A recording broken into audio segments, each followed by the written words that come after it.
Assalamualaikum warahmatullahi wabarakatuh. Saya Hayati Nurjannah, NIM 17011026, Fakultas Tarbiyah, Prodi PGMI Staima Kota Banjar. Di sini saya akan mempresentasikan tentang alasan penamaan, pembagian dan pembahasan ilmu mantik. Oke, untuk yang pertama kita akan membahas tentang alasan penamaan ilmu mantik. Di sini kita akan mengenal sebuah istilah yang disebut dengan simmah. Apakah itu simmah? Simmah adalah pengenalan terhadap alasan penamaan sebuah ilmu. Jadi, kenapa ilmu ini dinamakan dengan ilmu mantik?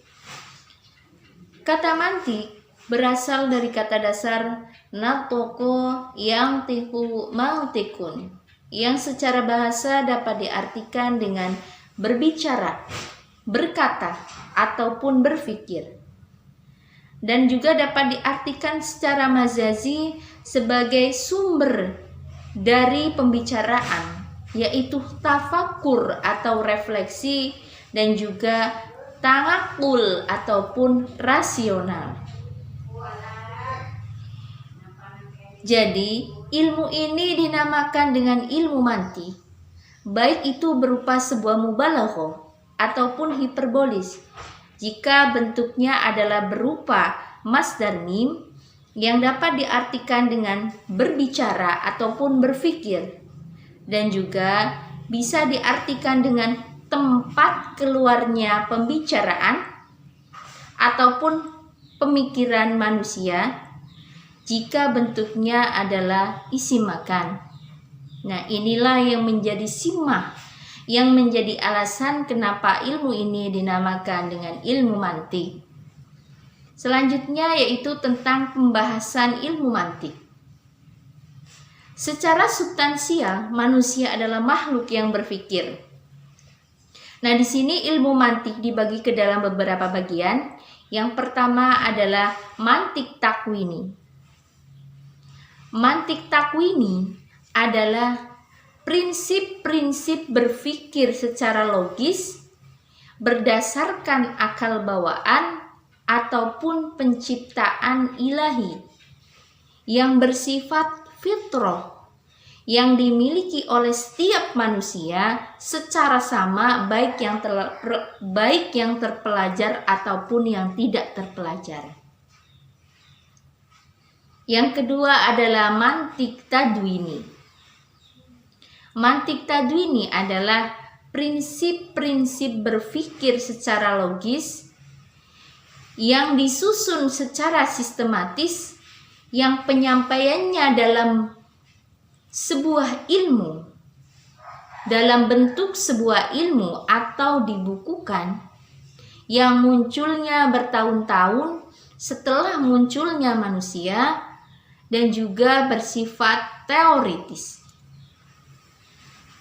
Jadi kalau mantik takwini, penciptanya adalah Allah Subhanahu wa Ta'ala, sedangkan mantik tadwini, penyusunnya adalah seorang ahli filsuf dari Yunani yang dikenal sebagai guru pertama pengetahuan, yaitu Aristoteles.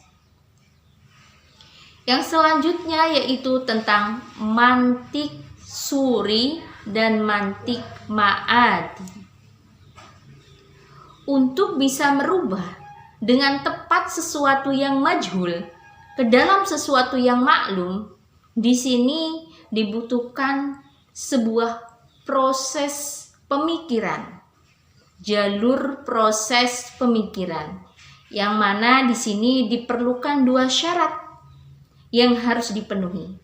Yang pertama yaitu kita harus memilih maklumat dengan benar dan tepat. Yang kedua, setelah kita memilih, kita harus menyusun dan membentuk maklumat-maklumat tersebut dengan benar dan tepat juga. Nah, jika salah satu syaratnya ini tidak terpenuhi, maka ini akan menjadi sebuah penghalang untuk kita bisa mencapai sebuah hakikat. Nah, jadi proses pemikiran itu diibaratkan dengan sebuah bangunan. Sebuah bangunan bisa dikatakan dengan sempurna jika bangunan tersebut dibangun dengan syarat-syarat yang semuanya terpenuhi, baik syarat material ataupun yang lainnya, semuanya terpenuhi dengan sempurna. Jadi, bangunan ini baru bisa dikatakan dengan bangunan yang benar-benar kokoh, bangunan yang sempurna. Begitu juga sebaliknya, jika sebuah bangunan dibangun dengan syarat-syarat yang tidak terkumpul semuanya, ada salah satu syarat yang tidak dipenuhi, maka bangunan ini belum layak dikatakan dengan bangunan yang sempurna ataupun yang kokoh. Begitulah proses berpikir.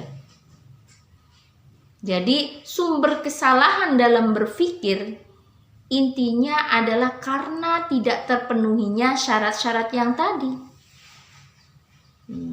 Jadi ilmu mantik yang membahas dan mengukur tentang formasi pemikiran, kesalahan formasi pemikiran, baik yang bersifat definisi ataupun argumentasi, itu disebut dengan mantik suri.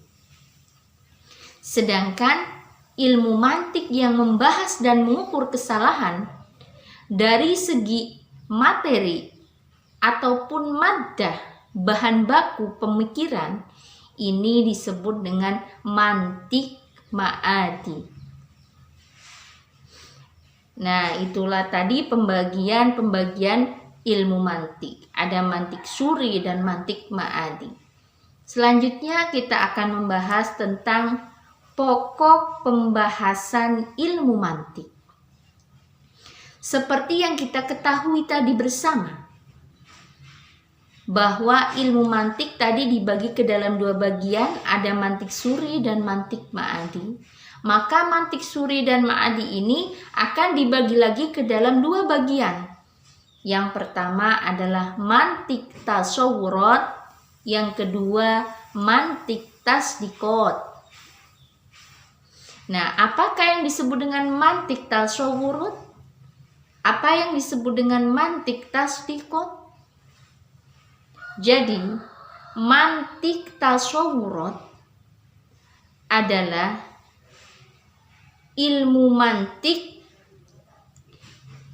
yang menyuguhkan metode yang benar dalam definisi.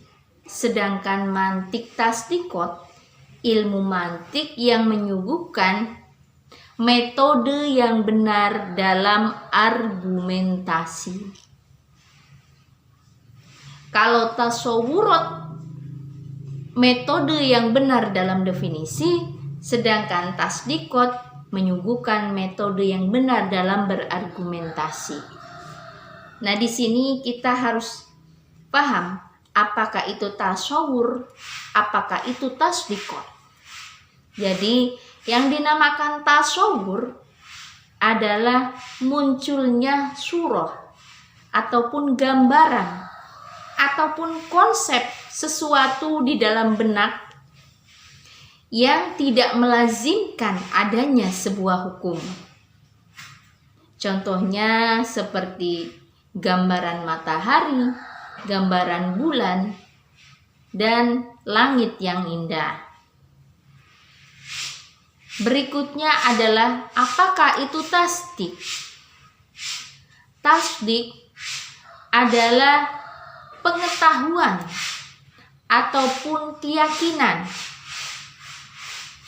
yang sesuai ataupun tidak sesuainya dalam sebuah pernyataan dengan kenyataan yang selalu melazimkan adanya hukum. Contohnya seperti bentuk bumi itu bulat, perak itu padat, dan lain sebagainya. Jadi di sini kenapa ilmu mantik kok dibagi ke dalam dua bagian, yaitu tasawwurot dan tasdikot? Alasannya adalah bahwasanya proses berpikir dalam benak ataupun usaha akal untuk merubah sesuatu yang majhul ke dalam sesuatu yang maklum itu kadang bisa melalui sebuah definisi ataupun takrif, dan kadang juga bisa melalui dengan sebuah argumentasi ataupun istidlal. Itulah yang menjadi alasan kenapa ilmu mantik dibagi ke dalam tasawwurot dan tasdikot. Jadi atas dasar inilah ilmu mantik adalah alat untuk mengukur kebenaran dan kesalahan dalam proses berpikir. Mungkin cukup sekian yang dapat saya sampaikan, pembahasan tentang alasan pembagian dan penamaan ilmu mantik. Tapi sebelum saya tutup, saya akan menarik sebuah kesimpulan. Yang pertama, simah adalah alasan penamaan sebuah ilmu. Kata mantik itu bisa berupa masdar mim yang berarti berpikir atau berbicara, dan juga bisa berupa isim makan yang berarti tempat keluarnya pembicaraan atau pemikiran manusia. Mantik takwini penciptanya adalah Allah Subhanahu wa taala, sedangkan mantik tadwini penyusunnya adalah seorang ahli filsuf dari Yunani, yaitu Aristoteles. Untuk bisa mengungkap sesuatu yang majhul ke dalam sesuatu yang maklum, di sini dibutuhkan sebuah proses pemikiran yang mana harus memenuhi dua syarat. Yang pertama, kita harus memilih maklumat yang tepat dan benar. Yang kedua, kita harus menyusun dan membentuk maklumat-maklumat tersebut dengan benar dan baik pula. Nah, yang menjadi penyebab kesalahan di dalam berpikir itu adalah karena tidak terpenuhinya salah satu syarat tadi yang disebutkan di atas. Yang disebut dengan mantik suri adalah ilmu mantik yang mengukur atau menimbang kesalahan dari sebuah argumentasi ataupun definisi. Sedangkan mantik ma'adi adalah ilmu mantik yang membahas dan mengukur kesalahan dalam sebuah bahan baku atau materi, atau yang disebut dengan maddah pemikiran. Yang disebut dengan tasawwur adalah gambaran atau surah yang ada dalam benak yang tidak melazimkan adanya hukum, sedangkan tasdik adalah pengetahuan ataupun keyakinan yang sesuai ataupun tidak sesuainya dengan sebuah pernyataan dengan kenyataan. Mungkin itu yang dapat saya sampaikan. Mohon maaf atas segala kesalahan dan kekhilafan. Sekian dari saya, dan jangan lupa jagalah kesehatan. Saya akhiri, billahi taufiq wal hidayah. Wassalamualaikum warahmatullahi wabarakatuh.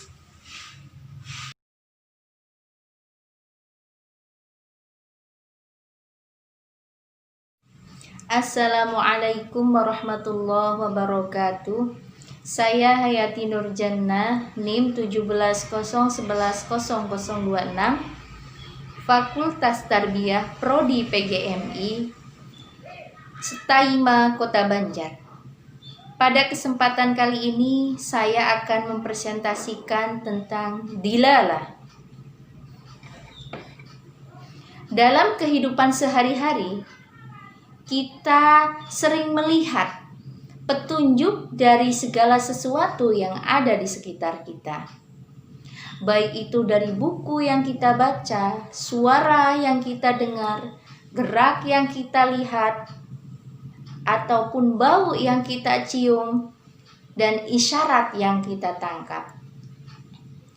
Karena alam ini sejatinya adalah petunjuk bagi kita.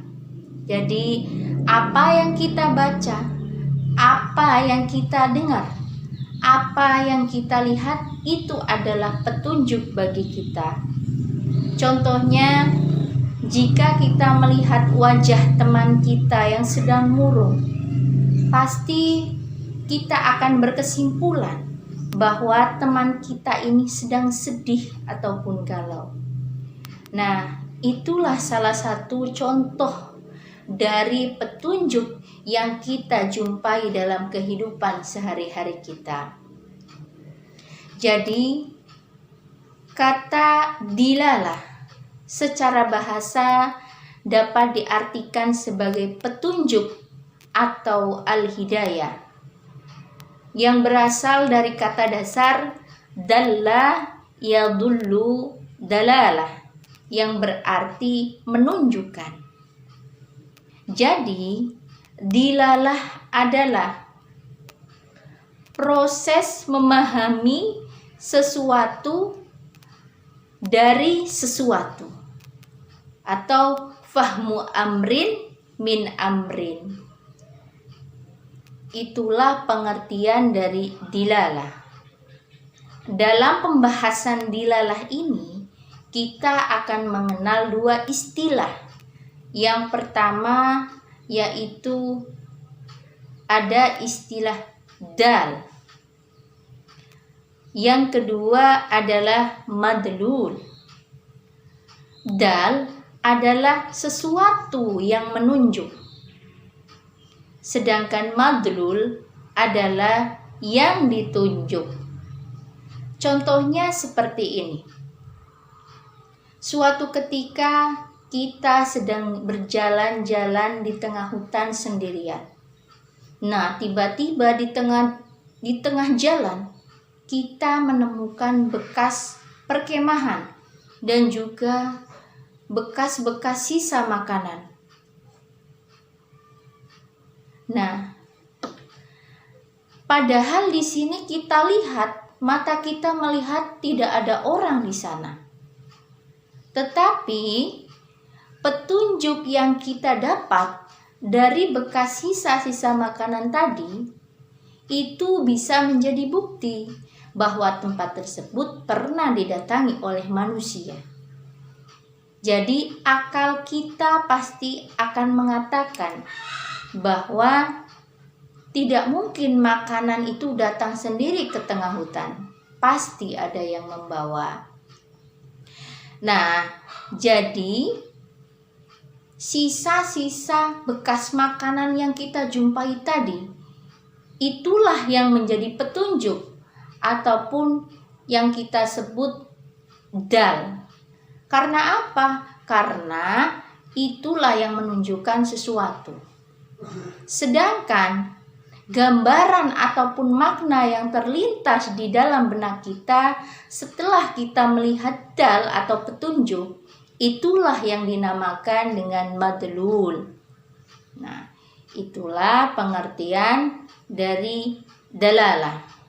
Selanjutnya di sini kita akan membahas tentang pembagian dilalah. Secara garis besar, dilalah ini dibagi menjadi dua bagian. Yang pertama adalah dalalah lafdiyah. Yang kedua dalalah khairul lafdiyah. Yang mana dari masing-masing bagian tadi akan dibagi menjadi 3 bagian lagi secara sama, yaitu akliyah ataupun rasional. Yang kedua tabi'iyah ataupun natural, dan yang ketiga adalah wad'iyah ataupun kontekstual. Nah, kita akan ke bagian yang pertama, yaitu dalalah lafdiyah.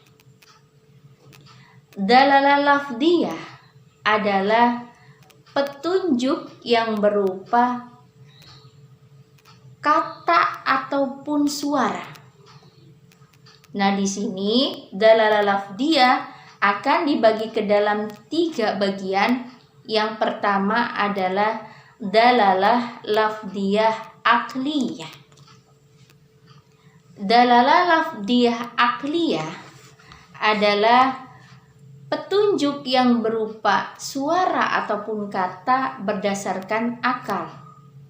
Contohnya, ada suara jeritan dari tengah hutan. Itu adalah dilalah bahwa adanya manusia yang hidup di tengah hutan sana. Yang kedua, yaitu dilalah lafdiyah tabi'iyah, yaitu petunjuk yang berupa kata ataupun suara berdasarkan sifat natural ataupun sifat alami. Contohnya, kalau kita tertawa, itu adalah dilalah kalau kita itu sedang bahagia. Dan kalau kita menangis, itu adalah dilalah bahwa kita itu sedang sedih. Nah, yang ketiga adalah dilalah lafdiyah wada'iyah, yaitu petunjuk yang berupa kata ataupun suara yang berdasarkan isyarat yang sudah disepakati bersama. Contohnya, orang Sunda menyepakati bahwa cau adalah dilalah dari pisang. Ataupun orang Jawa menyepakati bahwa gedang adalah dilalah dari pisang. Nah, dilalah inilah yang biasanya dipakai sebagai ajang pembahasan oleh para ahli mantik. Kemudian kita bahas dilalah yang kedua, yaitu dilalah khairul lafdiyah, yang mana pembagiannya sama juga dengan pembagian dilalah yang tadi, yaitu dibagi ke dalam 3 bagian. Yang pertama yaitu dilalah khairul lafdiyah akliyah. Jadi, apakah itu yang dinamakan dilalah khairul lafdiyah akliyah? Yaitu petunjuk yang tidak berupa suara ataupun kata yang berasal dari akal. Contohnya seperti ini. Hilangnya barang-barang di rumah itu adalah dilalah adanya pencuri yang mengambilnya. Itulah contoh dari dilalah khairul lafdiyah akliyah.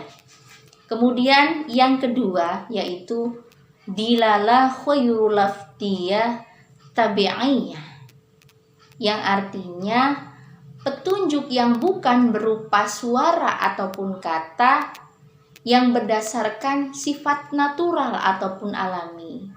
Contohnya, jika wajah kita itu ceria, cerah, itu adalah dilalah kalau hati kita itu sedang bahagia ataupun gembira. Yang terakhir yaitu dilalah khairul lafdiyah wada'iyah, yaitu petunjuk yang bukan berupa kata ataupun suara, tetapi berdasarkan dengan isyarat yang telah disepakati bersama.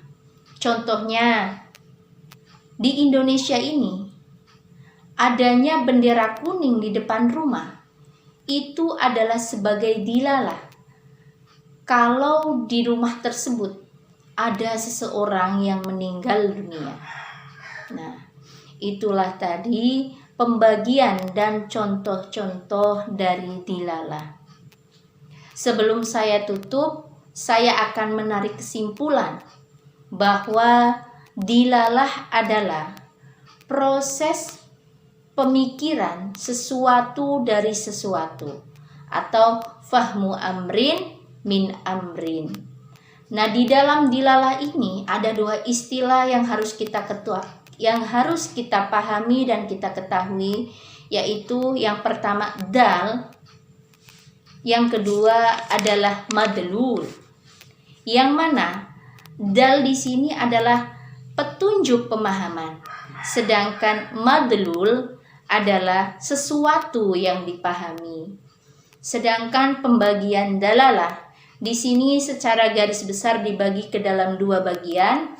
Yang pertama adalah dalalah lafdiyah dan yang kedua adalah dalalah khairul lafdiyah, yang mana pada tiap-tiap dalalah ini dibagi ke dalam tiga bagian yang sama, yaitu yang pertama akliyah ataupun rasional, yang kedua tabi'iyah ataupun natural, dan yang ketiga adalah wada'iyah ataupun kontekstual.